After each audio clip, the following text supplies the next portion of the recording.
Perkenalkan, nama saya Oktaviani Gondi, NIM 1903080885, Prodi PG PAUD, semester 6, mata kuliah PAUD Lintas Budaya, dosen pengampu Sudarto MPD. Baik, materi yang saya bahas adalah pengembangan pembelajaran dengan menekankan budaya lokal pada pendidikan anak usia dini. Yang mana kita ketahui, Indonesia memiliki berbagai macam budaya yang berasal dari berbagai daerah.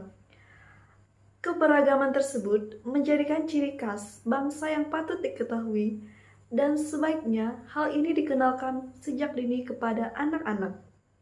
Dengan mengenalkan macam-macam budaya yang ada di Indonesia pada sejak dini sangatlah penting.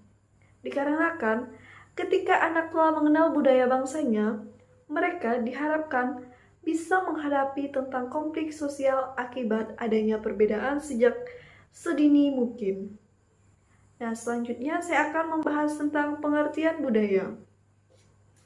Yang pertama adalah pengertian menurut Ki Hajar Dewantara. Pengertian kebudayaan menurut Ki Hajar Dewantara adalah budaya adalah hasil dari usaha perjuangan masyarakat pada alam serta zaman yang memberikan bukti kemakmuran dan kejayaan hidup. Disebut dengan usaha perjuangan karena dengan suatu budaya masyarakat bisa bertahan dalam melewati segala kesulitan hidup, mulai dari kebiasaan dalam menentukan makanan, cara mengelola makanan, cara berpakaian, cara berkomunikasi dengan menggunakan bahasa yang khas, dan lain sebagainya. Sehingga tidak keliru rasanya jika budaya disebut dengan sebagai cara usaha perjuangan. Sedangkan menurut Selo Sumarjan dan Sulaiman Sumardi, budaya diartikan sebagai semua hasil dari karya, cipta, dan juga rasa masyarakat. Sehingga segala bentuk karya dari sebuah kelompok masyarakat merupakan bentuk dari budaya dalam satu kelompok masyarakat, kemudian menciptakan banyak aspek kebudayaan. Selanjutnya adalah pengertian budaya secara umum atau secara luas. Istilah budaya adalah suatu gaya hidup yang berkembang dalam suatu kelompok atau masyarakat dan diwariskan secara turun-temurun dari generasi ke generasi berikutnya. Sehingga budaya merupakan gaya hidup yang sudah dilakukan dari sejak lahir, bahkan sejak masih dalam kandungan sampai tutup usia. Budaya ini menciptakan adat istiadat yang kemudian diterapkan oleh masyarakat ke seluruh aspek kehidupan, kemudian dipatuhi pula oleh masyarakat dalam kelompok tersebut, meskipun tidak ada hukum tertulis mengenai penerapannya. Semua unsur budaya dapat disampaikan secara lisan. Selanjutnya adalah manfaat kita memperkenalkan kebudayaan kepada anak sejak dini. Yang pertama adalah bisa menambah pengetahuan atau wawasan mengenai tentang kebudayaan. Yang kedua, dapat mengetahui macam-macam budaya yang ada di Indonesia. Dan yang ketiga, kita dapat melestarikan budaya agar tidak punah. Yang keempat, kita lebih bisa menghargai budaya yang ada di Indonesia.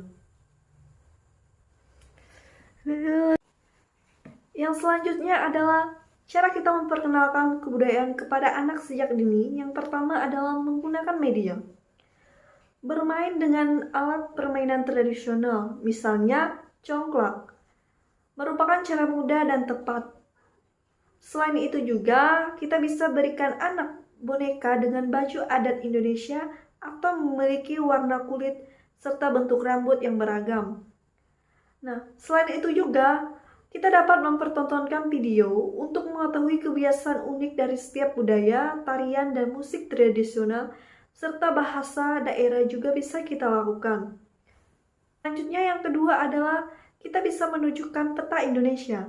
Dengan melihat cakupan Indonesia yang luas, anak bisa membayangkan secara konkret bahwa ada banyak daerah lain di luar tempat tinggalnya dan setiap tempat memiliki ciri khas masing-masingnya. Yang ketiga adalah mengenalkan makanan tradisional. Mengenalkan anak terhadap sumber pangan lokal bisa memperkaya pengalaman sensorinya. Selain itu, hal ini diharapkan bisa membuat anak muda beradaptasi di berbagai tempat, dimulai dengan makanan yang dikonsumsi di daerah tersebut. Nah, yang keempat adalah kita bisa membacakan cerita. Membaca buku adalah salah satu cara menyenangkan yang bisa membantu orang tua maupun guru untuk lebih santai dalam menjelaskan berbagai budaya dan menghargai perbedaan. Pilihlah buku anak yang menceritakan tentang kebudayaan atau tradisi. Nah, yang kelima adalah kita bisa mengajak anak untuk mengunjungi tempat wisata budaya atau berlibur ke daerah yang memiliki adat dan suku yang berbeda. Yang mana kita ketahui Indonesia memiliki 34 provinsi yang tentu memiliki berbagai macam budaya. Misalnya, kita bisa mengunjungi museum atau tempat rekreasi, atau bisa juga berlibur ke daerah lainnya dengan adat atau suku yang berbeda. Wisata budaya ini dapat membuat anak mengerti tentang keberagaman sekaligus bisa bersenang-senang.